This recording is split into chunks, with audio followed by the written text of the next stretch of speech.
Welcome to A Place for Seniors, where we share the real truth about what seniors need.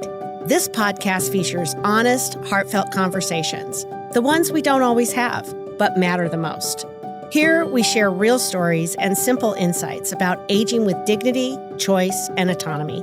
Together, we bring what we've learned from over 20,000 conversations with seniors and their families, guiding you through some of life's hardest decisions. We invite you to listen, learn, and prepare with us, because these conversations matter and the choices we make today shape our tomorrow. Hi, I'm Allison Carmen with A Place for Seniors, and I have today Samantha, and you're going to have to help me with the pronunciation of your last name. How do you? Gulledge. Gulledge. Okay, Samantha Gulledge. And she's actually, as young as she is a senior real estate agent, and which I've been so impressed with, and your knowledge and everything. But Thank you. Samantha, what I want to kind of understand, and what others probably want to know, is how did you kind of gravitate towards seniors? What was that? What was your initial thing about that? Absolutely. It really started because my grandparents ended up moving in with my family when they were getting to an older age where they weren't able to safely take care of themselves. And how old were they? They were in their late 80s at the time. Oh, okay. My grandma ended up living to 102. Wow. Yeah. And so it was a little bit of back and forth of my family moving them closer to us in Arizona and Glendale. And then it turned into adding on to our house in order to make it like a safe space for them where they had their own independence. And then over the years, like sometimes it changed where they did end up going into a community, or my grandma did after my grandfather passed. And then we realized that she needed to come back. So it was a little bit of back and forth. But it opened my eyes into like them not having necessarily the, what they needed. And we didn't have the resources that we knew were available, but you just didn't know how to find them. Right. And so that was when I was growing up and a lot younger and kind of just observing what was going on and the stress my parents were under. And I realized that you could really like help people into a better situation. Well, yeah, it's a knee jerk. It's what most people think. Oh, that's what I did. Yeah. I did that over 15 years ago, almost 20 years ago now. I saw my mom in need. She couldn't live alone as far as I could see, and I said, Mom, you're coming home with me. And I just made the decision. And it was 5 kids, 5 of us. And we had all been talking about it for a year, seeing the decline. Yeah. And then I was just like, oh no, she can't. And exactly. We didn't know. We thought it was too expensive, right? Right. We didn't know. We didn't know what you didn't know. Right. We didn't know what we didn't know. Ditto. Right. Yeah. So when they moved in, when you talk about the stress on your parents with them living there, what did you notice as a 10-year-old? Yeah. It was just, unsure of how to deal with dementia, Alzheimer's, a lot of, doctor's appointments, juggling all of our own activities like sports. So they have small kids. Did they both work? Yeah. So my dad worked out of the home. My mom ended up working in the home in order to be able to supervise and raise us. And so it was just a lot of juggling. So she had a job that she did in her house. Yeah. Oh, wow. Yeah. Wow. And so she had that. And so then when it came to all of our activities, after school things, plays or sports, like it just was. And then juggling the doctor's appointments and making sure everybody was taken care of and safe. It just became like a lot. You could just see like kind of, I think they handled it honestly the best they could. Yeah. And I look back on it and I really think that they did the best they could, but I know there's better ways. Yeah. So yeah, well, of course they did it. A lot of patience. Yeah.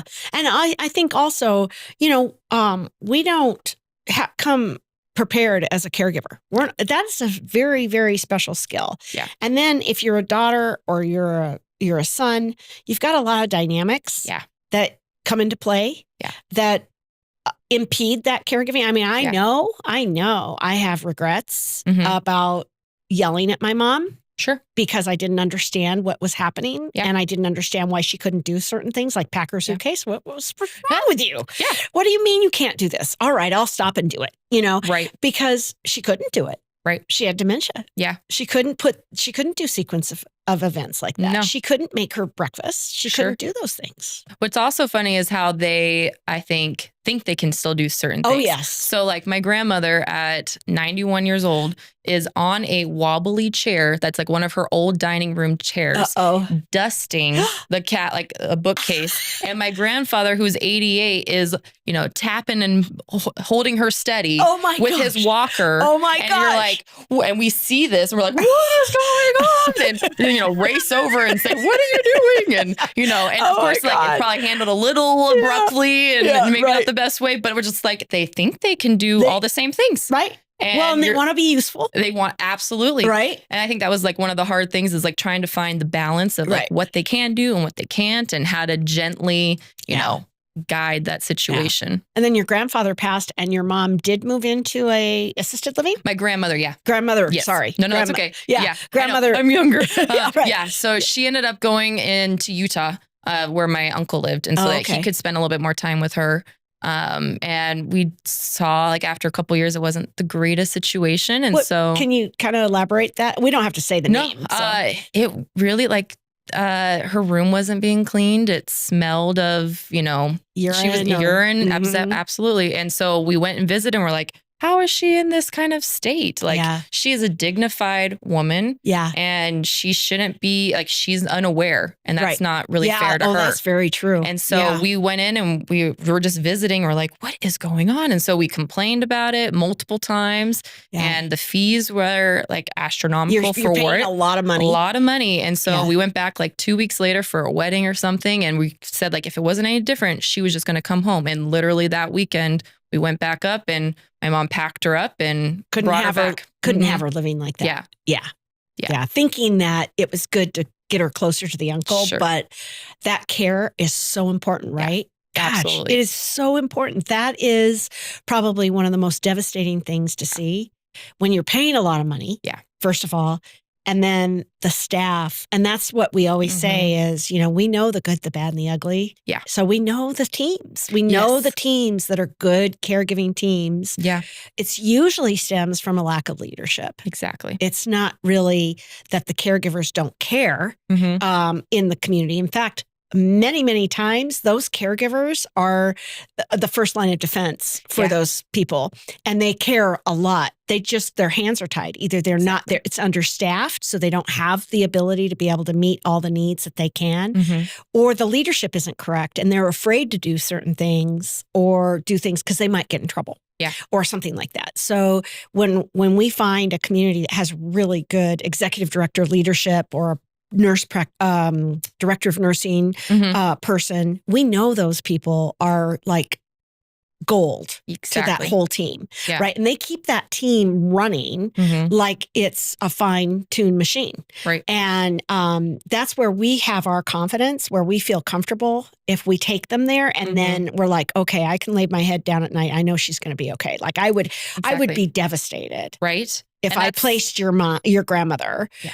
In a place like that and heard later that that had happened. I could not in good conscience ever take somebody back there unless they proved to me that it had been corrected. Right. Right. And that was my impression of all kind of senior living communities. That's what you thought they were all like. I was like, wow, I would hate to do this until honestly I met you and saw a lot more of what they had to offer. Right. And I was like, wow, they're kind of like a cruise ship on land. Like, I can't wait to be here. Like, how long do I have to wait until this is my time? Even the assisted livings can be like that. Exactly. Yeah. Even the assisted livings can be like that. They're out there. You just have to know where they are. You can't say like one brand name is the same down the street even because it's the team. Yeah, absolutely. It's the team. And it's good to have you and you have such acute knowledge on all the different ones and which ones are good. We're in them and out of them every day. Exactly. But also like, and I've had several people on the podcast that work in the industry. So I know those are my friends. Yeah. Those are the people that I gravitate to because they care too. Right. They wouldn't work in a place that would be like what you were experiencing with your grandmother. They wouldn't work there. No, they wouldn't stand for it. They wouldn't be able to sell it. Yeah. Exactly. Right? And they wouldn't be able to confidently tell a family, yes, move your mother here. Exactly. And those are the kind of people that I gravitate. And there's a lot in this industry that are like that. So I think there's definitely more good than bad, but bad gets the notice. Well, of right? course, we all do. Yeah, we all gravitate towards a negative, right? But I think to your point, you had that experience. How old? You were a teenager by then, right? Yeah. Okay. So now you had that experience. So that really tainted your whole view on the whole thing. Exactly. Right? Now, can you imagine older people that are talking to each other and their friend had a terrible experience in a skilled nursing rehab? Oh, yeah. And they think that's what senior living is. Exactly. So now they close the door on ever looking at anything. They have like no sense of perspective at that point because they have just heard that's where you go and it's no fun and no one ever visits you. Right. Like it's just a place to live until you pass exactly away. Right. And that's not where we want to do. We don't want to place people in, we want to see improvement. We want to see thriving, not just surviving. Exactly. That's what I always say. Don't survive, thrive. Yeah. And, I always say this because when I first started in this industry, I had no idea I was going to collect rent checks, right? Sure. I didn't know what I was doing. And I was in a training class and I had a couple that we were live-in managers. So they were also in the training, but coming from another company. And the husband leaned over. I was asking a question or something and he leaned over and goes, "Allison, you're going to see these people thrive." And I had no idea what he meant by that. Really. Sure. I had no concept of it. And then I started seeing people thriving and experiencing a whole nother chapter of life and coming literally back to life and becoming younger acting and like their their brain has got stuff going through it now and they're thinking through things and they're laughing, laughter and music and live music. Almost all of them have live music at least once a week. Love it. Can you imagine going to a concert once a week? I would love it. I'm a concert gal. Yeah, having a live musician or even like they'll have choirs, they'll have all kinds of things. You just don't even realize what a benefit that is to your soul. Yeah. And honestly, I've seen that exact transition that you're talking about. My other grandmother, on the other side, she had a similar thing going on where her health was declining. They sold her house in California and moved her to Arizona to be with my aunts and uncles. And they got her kind of like back to a good health. And it was really awesome. They got her the help that she needed. And then they kind of realized that like maybe she would thrive better in a community. And she doesn't have time to talk to her kids in the best way because she's always in activities. And they love that for her. Yeah. Like she is just thriving in her community, playing bingo and all the different activities they have. I have book club. You can't come over at 2:00. No. I'm doing book club. Exactly. Or I'm doing bingo, or I'm doing blackjack, or I'm doing, whatever. Yeah. And she's just having the best time, and we're all just so happy to see it. And how would you see that she's acts and looks younger? Yeah. Yeah. Isn't that amazing? Yeah. Isn't that amazing? It is. It's really thrilling to me to see that happen. Yeah. It's almost every time I see it, I'm surprised. Every time, and I've placed more than 5,000 people. And every single time I see it, I'm like, wow. It's so rewarding. Yeah. Like to make someone's life better. Yeah. Well, and then what made you go into senior real estate? And why is that different than just a regular real estate agent? It is very different. And part of it is like so I started real estate with investing and I started flipping homes and I realized that I, didn't really love the realtors that I was working with. Unfortunately, I felt like I needed more attention and, or more like skill set knowledge. So you were buying and using a realtor to buy. Yes. Okay. And so, or I would buy it at auction and use a realtor to sell. Okay. And so I realized at that point that I was like, I might be able to just have like a better knowledge of it and just not like I was better than anything, but I wanted to learn the craft myself and the skills and what it would take to go into that. And I realized though with that I started working with a lot of first time home buyers because that's kind of my age group. But seniors need the same kind of attention that first time home buyers do. Yeah. So it's very similar where they need a lot of hand holding, they need a lot of patience, a lot of things. That's a good point to make. Yeah. They do. And it's okay. They need just a little bit more care. And I love to be able to do that. Well, if you've lived in a house for 30 or 40 years, you haven't done that for a long time. Yeah. So of course, and you're a new world. It's a whole new world. Things have completely changed than when you bought that house 30 or 40 years ago. Even if you bought it 10 years ago. Yeah. Right. And then they've been in that house for 30 or 40 years. Yeah. What happens? Well, their house looks like it's 30 or 40 years, like the same design. They haven't changed anything. And it's great because it's exactly what they wanted. Right. But that's not what a lot of buyers want. Right. They want, fresh and neutral and updated. And so one of the like really great niches I've been able to find is to be able to help seniors kind of flip their own home. Oh, okay. And so they a lot of times need funds to move into a community. And they also don't want to deal with the stress of remodeling. Like who does? No. Right. It's a lot. It's draining. And it's also hard on them because it's their memories. They raised their children there. Oh, they lived there for just living there for 30 to 40 years. And then people coming in and out of their house. Exactly. And how disruptive it is. Yeah. Or like they don't like my house, Exactly. That'd be awful. Oh, I know. And so it's just also like a hardship on them in general to like get in and out and for showings. And so leave the house and go to a coffee shop. And, exactly. Very hard. And so being able to already kind of have them transition into a community that they love and they're thriving in. And then if we have the time, like obviously it depends on what the senior needs, but being able to remodel or update their home, even with just paint and like de-junking. You've done that. Yeah. Multiple times. Yeah. And so it's been nice that I can use like all sides of my brain. And what happens when you do that? You get a better price for the house, Absolutely. Right? Yeah. So one of my clients last year, he probably would have gotten like $270 from an investor, maybe like on the highest end. Like that was the best I could come up with. And a lot of times they have to go to an investor because they have to move really quick. They have to move really quick. And so we were able to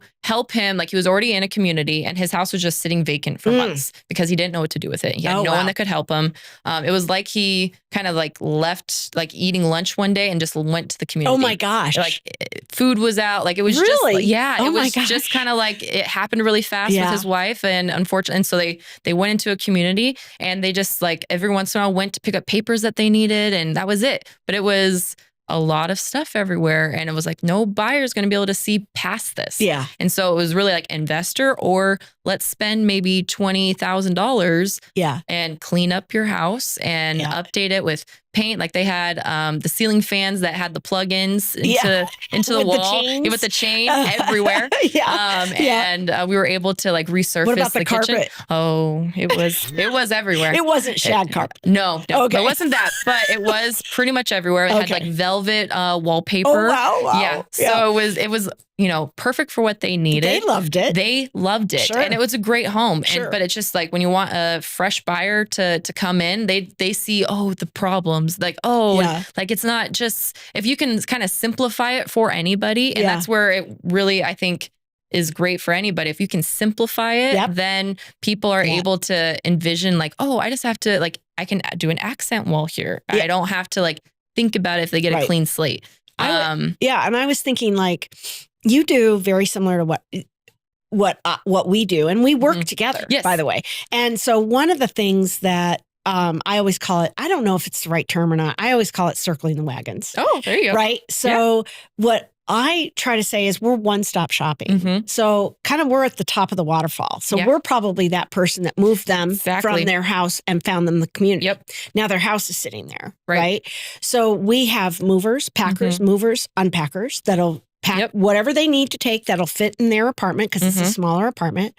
And then they unpack it so that when they get to the community, they can just get right into bed that night. And the pictures are hung, the silverware is in the right drawer, all of that. I always say that.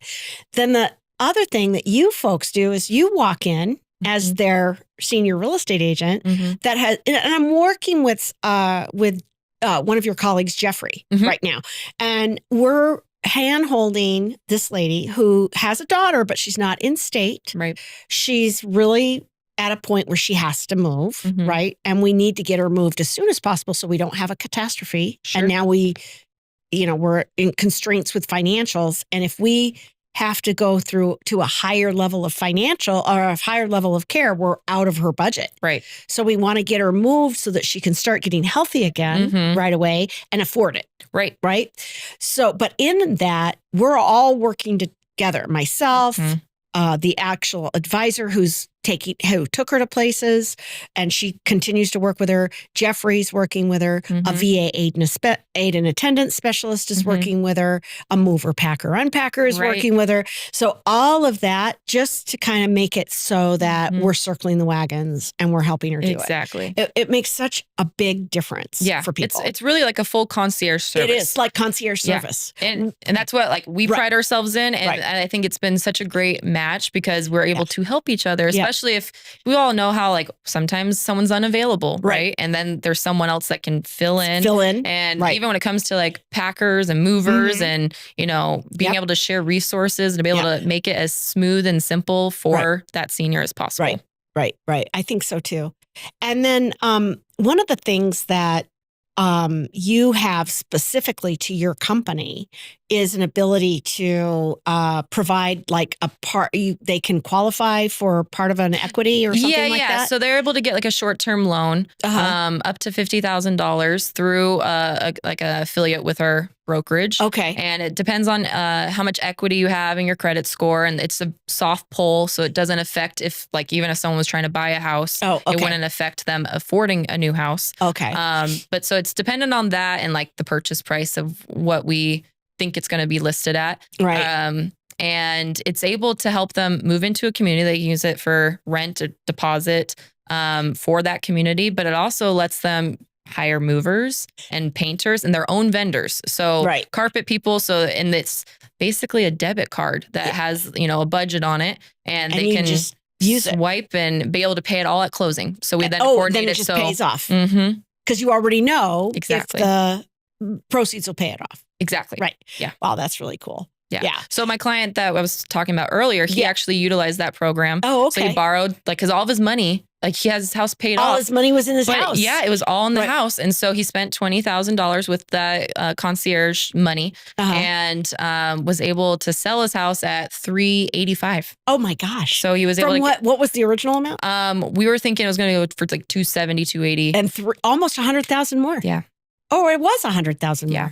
Wow. Yeah. And with just a little bit of changes. Yeah. I mean, and getting him out, getting all that stuff out of the house so it would show appropriately. Yeah. Isn't that amazing? It's really awesome. That is really amazing. He was so relieved and he didn't have to really worry about anything. He obviously got to approve everything that we did. Yeah. But he loved that he barely had to like think about it. It was, here's two options. Which one do you want? And then move on. Yeah. And he didn't have to be in the shuffle of any of it or anything. What was his feeling afterwards? What did he say? I mean, he was just so grateful. I mean, the fact that like no one would help him before and his wife was in not so great health. Yeah. And so the fact that like he had this stress relief of like, what am I going to do with the house? What am I going to do with the house? And someone to come in and say, we'll take care of it for you. Yeah. It's kind of amazing, isn't it? Yeah. Because we have the knowledge, we have the ability. Our services are free to seniors and their families. Yeah. So, and we're paid by the communities. Sure. I always need to tell people that. Yeah. But I have a plethora of communities to choose from.